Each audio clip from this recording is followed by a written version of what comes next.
This video is going to show you a Solo Master Nightfall on a Warlock getting Platinum rank. First, I just want to say the run and skip to the timestamps you have available to you. Other than that, I can show you what mods I was using, the build I was using, all that stuff. So the modifiers on the Nightfall are pretty simple. We've got Hot Knife, Shanks have Solar Shields, and that's the end of that. So basically what I was using was the AGER'S SCEPTER Stasis Trace Rifle with the Shadebinder Warlock. I can't show you all my Whispers and Fragments right now because the games went offline, which it was scheduled to go off at this time. I was just trying to get it in before this, but most of the stuff will be in the run then if that's the case. But I was using the AGER'S SCEPTER with Catalyst to take anti-barrier shields. You do not need anti-barrier shields. Then you need Overload Bow. I used a Solo Overload Bow because there's Solar Shanks. And I used Threaded Needle, which is a heavy void linear fusion.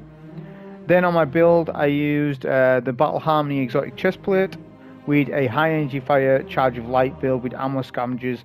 All that stuff will be in the description because I can't do it now because the games just went offline. It's going to be offline for, I believe, most of the day. So that's the intro to it, I guess, but I'll detail more of it in the run itself. Some of the run. So I couldn't detail in the video, show you exactly everything I had on all my armor pieces and everything like that because the game's going offline now, so I can't log in to show you. But it'll be all in the description exactly what I had on, as I always put it in there anyways. So if you're confused about what I had on, ammo finders, stuff like that, or resistance mods, it's all in the description. But other than that, for this run we're using the Stasis exotic trace rifle, which is the AGER'S SCEPTER with Catalyst. If you're going to do a run like this or any Nightfalls, you really need the Catalyst, which you'll get from Astral Alignment as a random drop. I've noticed, I'm not going to say yes or no, but I'm going to tell you this. I done 3 runs, didn't get the weapon. On my 4th run, I put the weapon on, done Astral Alignment, got it straight away. Now, it might be coincidence that I got it, but it seems as if it's an increased chance when you're actually using the weapon in the activity, but I don't know. So we'll lead with a turret nade. We're obviously on a Warlock Shadebinder with the turret setup. This is going to help us to freeze a lot of targets. It's going to synergize with the AGER'S SCEPTER, as it synergizes obviously with Stasis subclasses really well. The only thing with this trace rifle is if you want to delete a barrier, which you can, you really need super. Now you can see I'm not quite there for super. I have the Whisper of Bonds on, which gives you increased super on Stasis kills or sharpen frozen targets.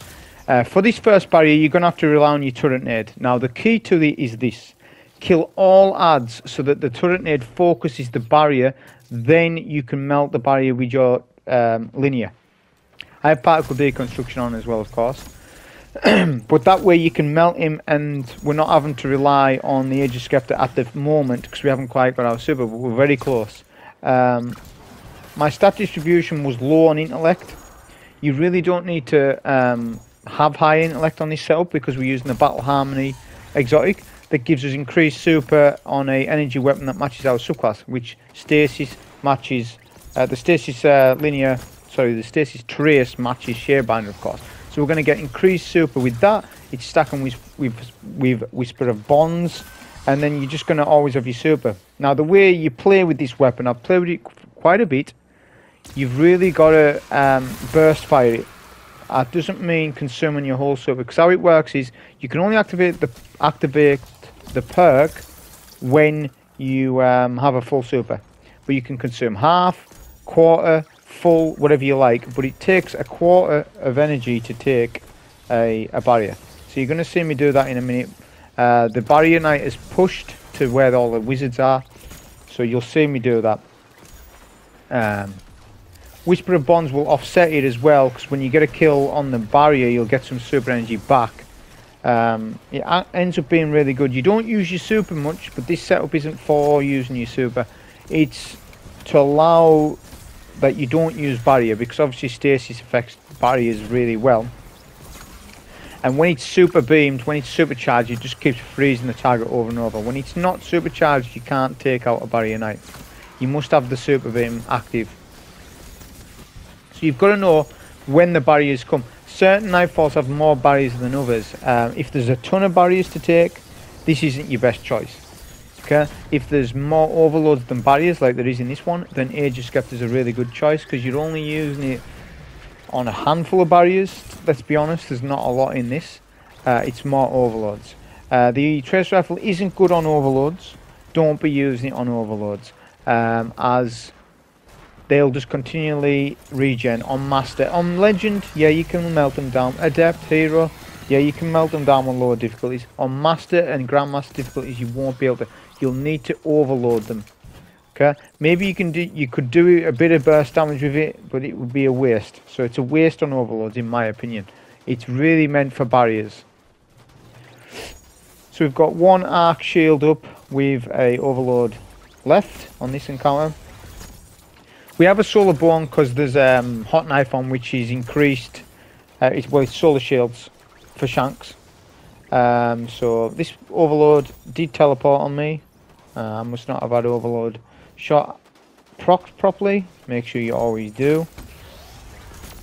It's fine, we'll go again with that. This area here is a really good place to take out the overloads, or any sort of targets. It's important you take out all the dregs, because they will nade you to death. Okay, so make sure you do that. You can really use your linear. Don't be frightened to not use it. As long as you've got your linear trace rifle, your linear fusion ammo finder on, and your trace rifle ammo finder on, you will see how much ammo I get in this run. I get loads. And again, it's just accustomed to the ammo finders. And obviously scavengers. Match that with your scavengers. That's all you really need to think about. Like, people make all these build videos, right?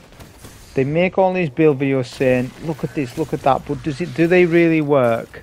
Okay, take that into a solo scenario, or take it into a raid day one. Does it work?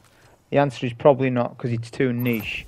You want builds that are a bit more versatile, because you're solo, or if it's a day one raid, you know, you're generally going for safety over, you know, being flashy. Okay, sometimes you just want to put the things on that get the job done. Now this trace rifle isn't gimmicky. I thought it might be. It's not gimmicky at all. It's actually viable, and it will be viable in GM solos as well. You'll just need to really optimize weapon damage buffs like high energy fire, things like that, to make it work. In a team run, 3 of these trace rifles will melt barriers. There's no doubt. There's no doubt. You probably won't even need to use auto rifles. They're not that good for barrier anyways, most autos, only the really, really high range start ones.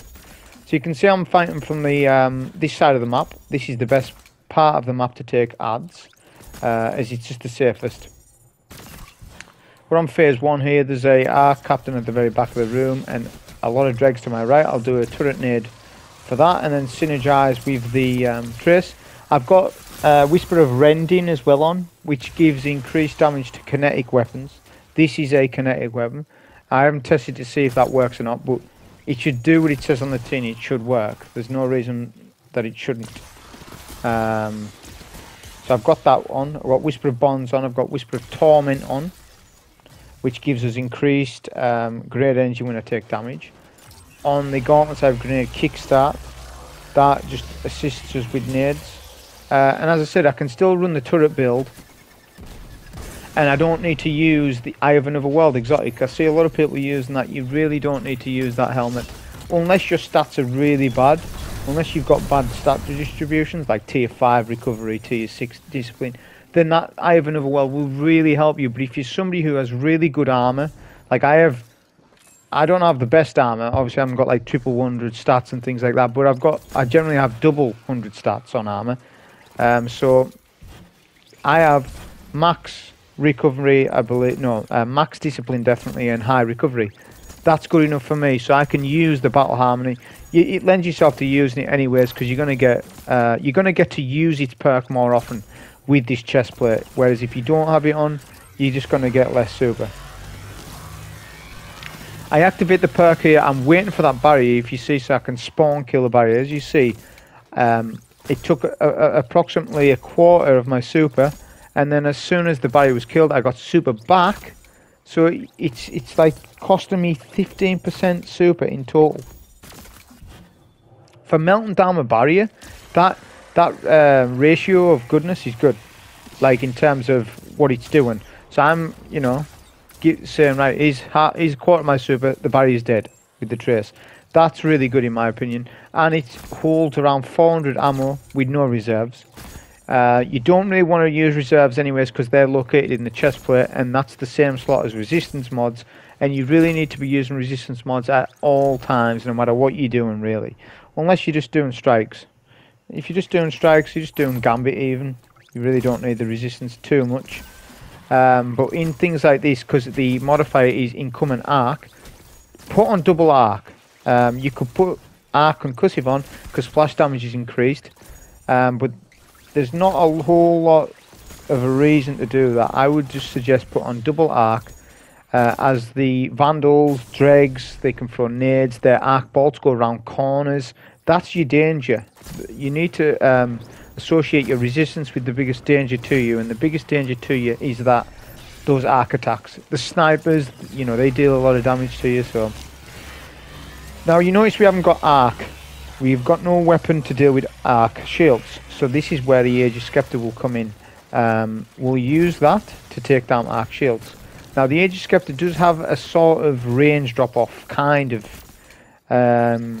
Think of like 1000 voices. If you don't have it, basically it has a range drop off where it does nothing. So if you try and say hit a tank from 30 meters away, the laser will just sort of hit thin air. This trace rifle is sort of similar to that. It has a range drop off, which I guess they've done it to balance it. But they all the trace rifles are very similar like that, in terms of you have a range drop off. I don't think Divinity does, but as I said, this one does. I haven't tested the range on it. I've only recently just got it. And plus the game's offline, so I can't tell you what its absolute range drop off is and what have you. But it would probably be similar to something like an auto rifle, because they used to be considered as the same type for ammo back in the day when the game launched. I'm assuming it's going to be something similar to that. So we got two overloads that have pushed us. We'll use a turret nade. This will then control all the ads surrounding the overloads, and then we can deal with the overloads. What you've got to know that though is, once you involve a turret nade on an overload, you are never generally overloading that target. If you see the left hand side, it keeps saying I've stunned and stunned a champion over and over, because the turret nade is sort of classing as a stun as well, although you're not getting the stun damage that you usually would. So my best suggestion is, when you do that, try not to nade an overload unless you really need to.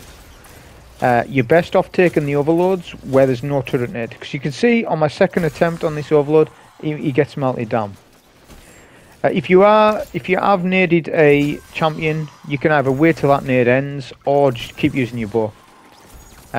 He will regen between shots a little bit, but you'll eventually kill him. When you start using heavy and things like that, he'll just regen. So it's really not worth your time. Just use the bow. My problem is this bow, it's a Tyranny of Heaven. It's from the Last Wish. I really don't have a good one. Well, actually, it is a good roll. It's Archer's Tempo Rampage. That's a good roll. But really, I would want Archer's Tempo Explosive Payload. That would make this bow a lot more consistent. And it's a bow I need to get for GM solos, because this bow isn't going to hold up. So if you always look at all your bows that you've got. So I'm looking at my bows. I've got Arsenic Bite, which is an arc explosive bow. I have that. I have Wolf Tone Draw, whatever they call it. I've got a Frenzy one. They are sufficient in GMs. You always need to look at what's good in GMs and work your way down. Because if it's good in a GM, it's good in a Master, obviously. So always look at that. So I've got a Wolf Tone Draw with Frenzy. That's good. I've got a Void Bow. The Imperial Needle. That's got Frenzy.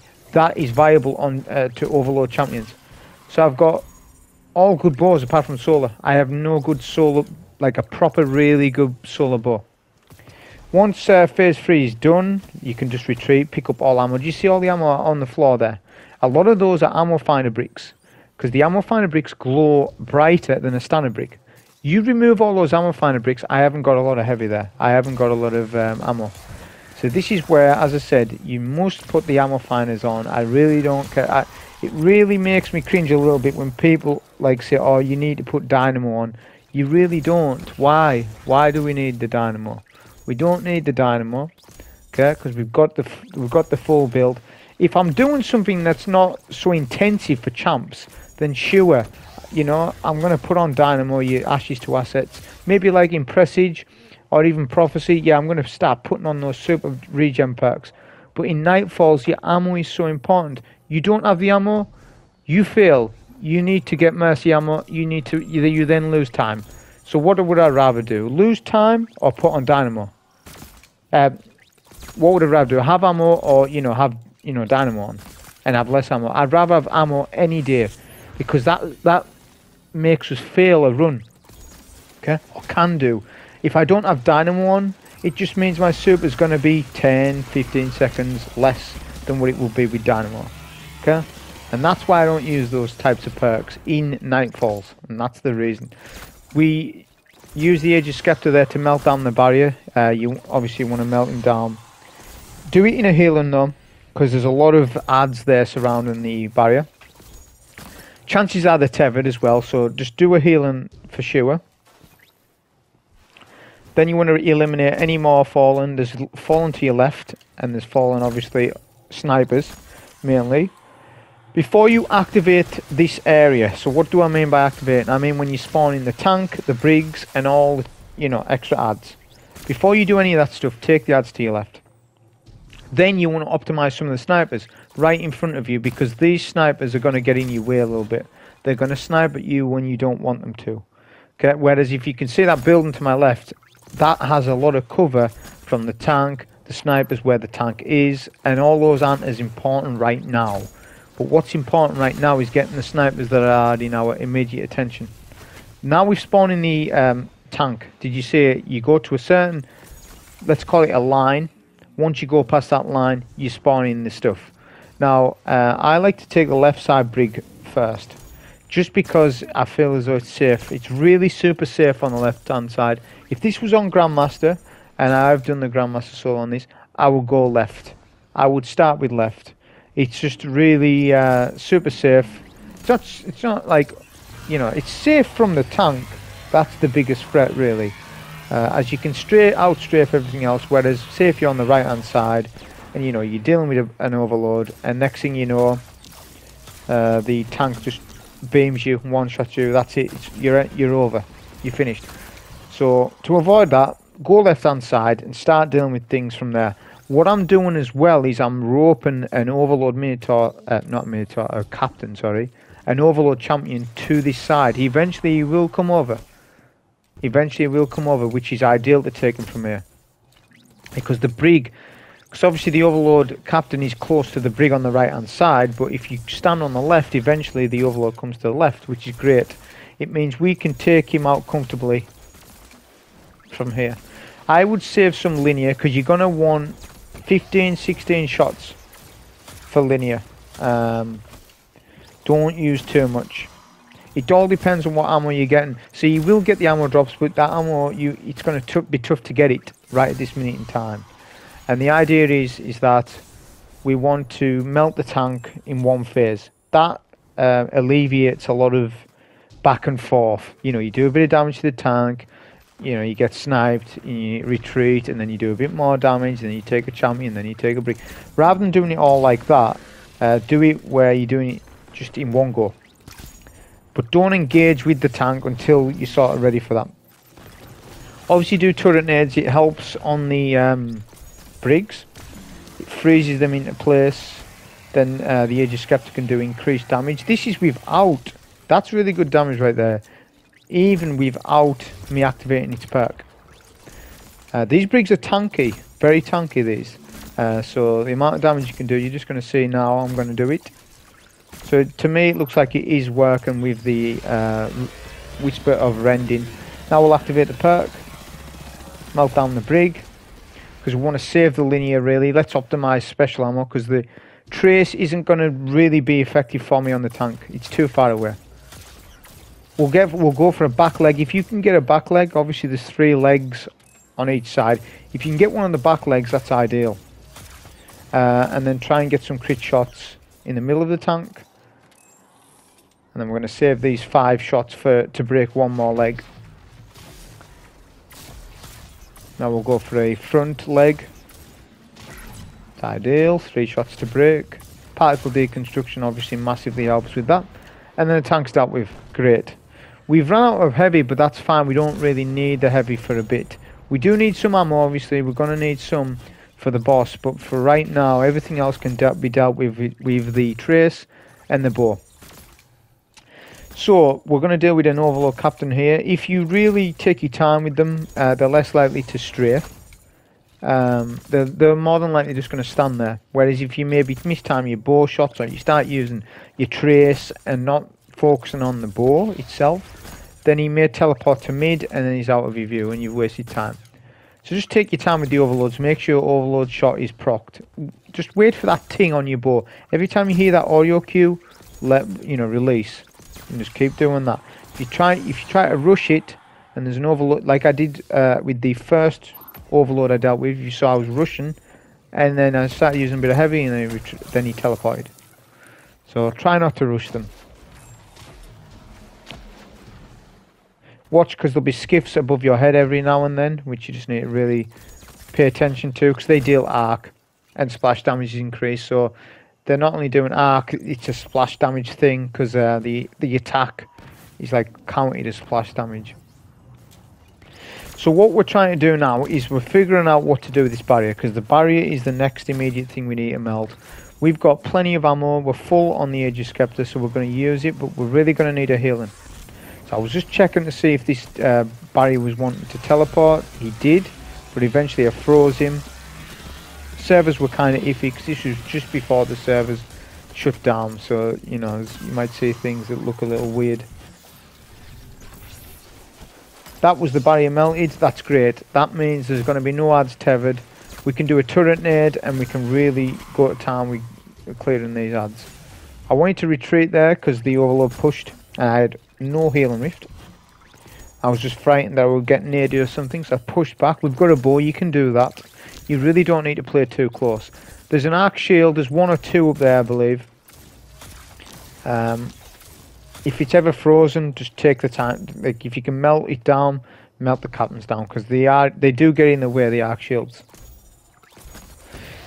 So this overload here, this is the second to last one. He's coming to this is the perfect place for me to take this overload. As you can see, there's no adds bothering me. There is a lot of adds up there still, but none of them are aggroing me, none of them are throwing nades. I'm good. As I said, don't use the trace rifle. The only time I would say is if a champion stuns with 20% HP left, you could quickly activate it and maybe melt the champ down. I could have well done that, because as you can see I've got special ammo everywhere. I could have used this trace way more on adds than what I did. Probably wished I should have done. But this is what you do when you get a new exotic. You learn it, you start using it. You get a feel for how much you can use it. Okay, and I haven't really used trace rifles in solos because there's never been a reason to. But I believe next season they're definitely going to do overload trace rifle. If you just look at the patterns they're going to do something with rockets. It might be unstoppable rocket launcher, I believe. And I reckon it's going to be overload trace. But I think what they should do is make all trace rifles overload. Because what is a trace rifle? What's a beam? It's like a current and it's overloading something. All fusion. I don't know why we've got unstoppable fusion, to be honest. It should be overload fusion this season. I always said the idea should be this. There should be static weapon mods. And it shouldn't be seasonal based. We'll stick with the seasonal content because that's just what Bungie want to do. So we can't argue it. Let them stick with that, but we should have overload fusion, overload trace rifle for options. It should be barrier sniper rifle like we had. People loved that. Unstoppable shotgun because a shotgun stops people, right? So it should be unstoppable shotgun. And that's about it. You know, you could alleviate some other weapon types in there. I don't know what you give grenade launcher, to be honest. They're quite strong grenade launchers when you give them a weapon mod, so I'm not sure what they would do with that. But we need to start getting to more stable stuff rather than just doing it seasonal by seasonal all the time. Imagine how far the game would open up if every season you could use Vexsmith class. People would use it all the time, but that's fine, let them, it's an exotic. But then I'm sure there's going to be people who always want to use Outbreak Prime, or there'll be people who always want to use the AGER'S SCEPTER, or there might be people, so you see where I'm going, there's always going to be people, you know, I think they're frightened that if they leave the mod static, people will just go back to D1 where they'll be like, right, I want to use Galahorn, Fatebringer, and then a sniper, that's all I'm using for a year. And let people do it, that's fine, let them do it, let them enjoy it. It's not going to stop you playing, it's not going to stop people playing if they do play like that. Because they're just going to keep wanting to play, especially with kill counters in the game. They're going to say, look, I've got 300,000k kills on my Fatebringer or what have you. And they're going to keep playing that person because they're more than likely a person who just plays this one game, that's it. I'm sure no one's going to complain about that. So with the overlords you saw, it was pretty simple to take them. I just took them with the bow. I didn't use any heavy. Why did I do that? Well, because I'm getting no heavy drops, particularly at this moment in time. There was probably heavy back at the battlefield that I missed, I'm going to be honest. But that's fine. We're going to use the trace rifle. When he teleports, knock the perk off. Make sure you do when you finish with it, because it will consume your whole server, which you don't want. And then we'll do a turret nade at the door. This is our safety. This is our place of safe, where we can just take out adds from here. Use the trace rifle on any arc shields, because that'll freeze them and stuff, especially if they're frozen. You know, you get increased damage with the rending and stuff. And then we can just sort of deal with adds from here.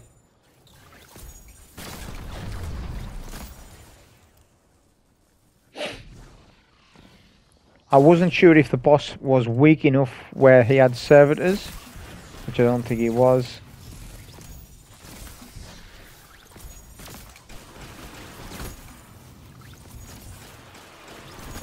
Which he wasn't, so we're getting him to that stage now. Eventually, I think that's it now. Just spawning these void shields, which obviously we've got a void linear for that.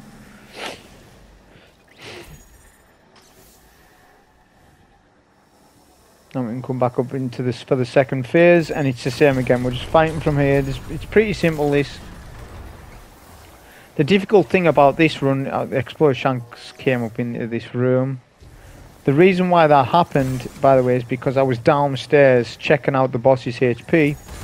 That then aggroed some adds to come the bottom way, which will then increase the risk of them coming into this room. So when you do go down below to check something out, there could be 20 seconds after, there might be a couple of dregs or even an overlord captain come up here, so that could happen, but it'll only happen if you do that. If you just stay in this room for the whole time, which you can't really do actually, you need to go out for ammo, but if you've been in here for like over a minute, nothing's going to push you in this room. It's only when you push the adds where you get a reaction from them. We'll use one linear per void shield to obviously optimize the ammo wise. We're interested in clearing out all the adds just to make sure we get some ammo drops for the back end of the fight, because having some more linear is really going to help us. Without it, we would struggle a little bit, especially on void shields and stuff like that. But I can already see a brick or two over there, so that's good. Always check this hallway here to your left. But all the adds are down, which is perfect. Just one dreg up. He got us nearly half HP, well, over half HP, so you got to be careful. These shanks are infinite spawning, like I said on my alternative run they're doing on the Titan. They keep spawning up over and over. It seems to be you get a main phase of shanks with all the fallen and stuff. Then when you've took out all the adds and you've still got service to take, you'll get intermittent solar shanks coming. So you've got to handle that. So now it's DPS. I'm not going to come underneath for that. I miss a couple of shots under here just because of the angle and I'm getting staggered by adds. You can use the trace rifle for damage, which I end up doing on the next phase. I wasn't 100% how much damage it would do over a long period of time, really. Only do that when you're really sitting in a healing, because as you can see, all the fallen are sort of doing damage to us. And what you can do is wait for your health regen, come back here, get 1 or 2 more shots, and then that's the boss to phase 3. So now we're on the final phase. This is going to be the most difficult to you. So be sure to use your turret nade every time at that door. If you do it at the door, you'll get the turret nade working for sort of in the hallway and on the ads outside. It's a good time to use the super. This is the only time I ever used the super. The reason being is because there's no barriers. So I wasn't really benefiting too much by using the AGER'S SCEPTER's overcharge perk. The main thing what I needed to do right there was take out a bunch of ads. So I decided to use the super, which worked out in my best interest. There's a couple of orange bar vandals and stuff alive, and a good amount of arc captains. Now the only arc captains I believe you should really take are the ones that do ranged attacks. The melee captains you can really avoid them, because as I said, we haven't got an arc weapon. But if one does push into this room, we can always just freeze him and then use the AGER'S SCEPTER to take that arc match game shield out.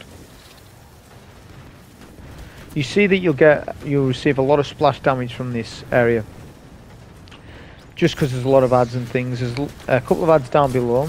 I'll take those.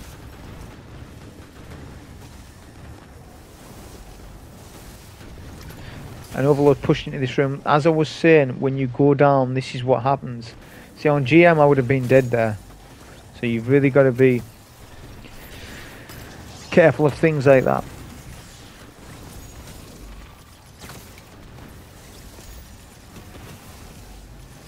Obviously there's 2 overloads to take. One will hide, one won't.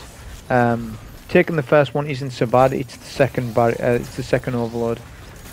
As the second overload will hide, he will not come near this door really. So you've got to sort of push out of the room a little bit to find the overload. But I don't recommend doing that while there's a bunch of ads alive. We're going to use a bit of linear heat and melt this overload so he's out of our hair. And then we can start going for the rest of the ads.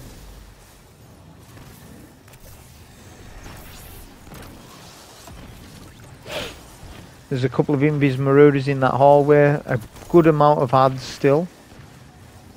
It just goes to show how many ads you get on this final phase. You do get quite a lot.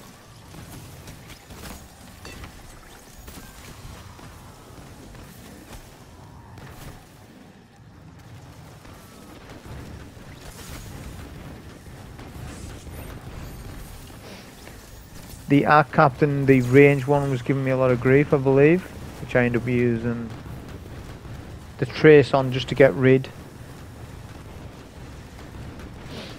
That one in particular. If it wasn't for Hot Knife, then I could have used a arc bow, which I probably would have done, as there's only meant to be 2 solar shields in the whole thing. Sorry, 3 solar wizards. Actually no, there'll be 5, so 5 solar wizards, which that isn't a problem. You can use Stasis to override that. Whereas a lot of arc shields, whereas if I had an arc bow right now, this wouldn't have been as sort of awkward. We've got another phase of Shanks, which is good because it's going to give us increased server, and we're going to activate the AGER'S SCEPTER and then take the freeze the fallen captain from back here.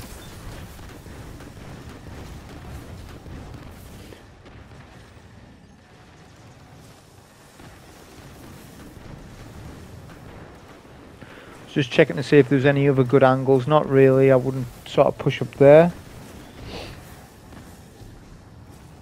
I was saving some linear as well, just in case we needed to melt down the second overload.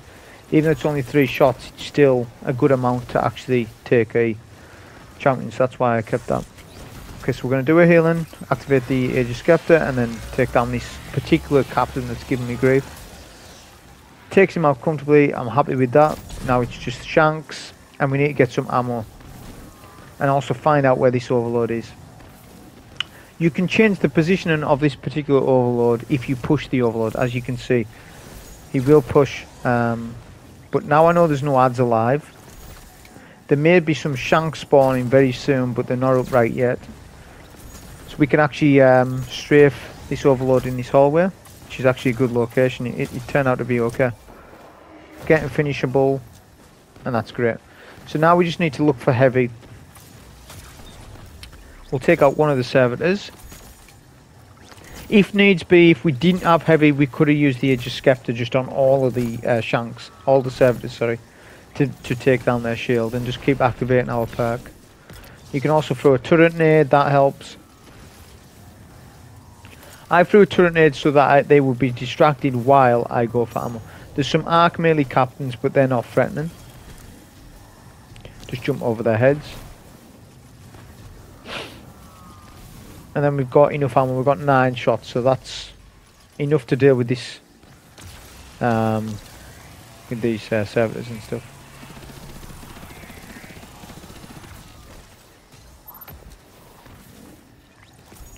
Another round of solar shanks, which that's fine. They're easy to take because of their solar shield.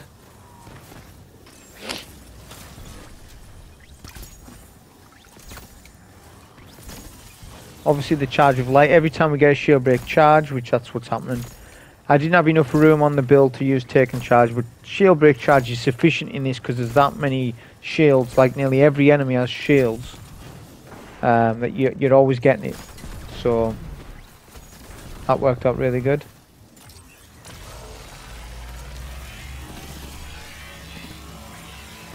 Use the perk on the last servitor just to save on a bit of heavy. Got 2 shots there.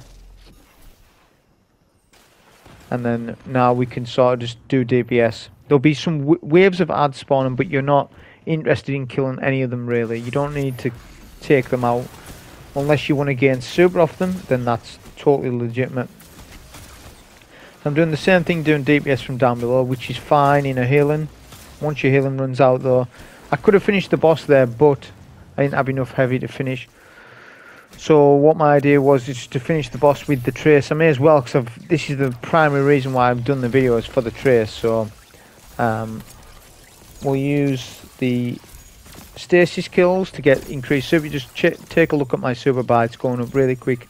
I'm not even using the trace. It's just because of Whisper of Bonds, which is really good for this build. Generally I wouldn't use Whisper of Bonds. I would use like Whisper of Chains, Whisper of Durance, but because of how this build works, Whisper of Bonds is like, to be honest, it's a must really. It really helps out with the setup. We'll do a healing reef to activate the trace, and then we'll just finish the boss off with this. Overall thoughts are this trace rifle is really good, and it does have a place on endgame stuff, without a doubt. I'm happy to see it. Hope you enjoy. Thank you.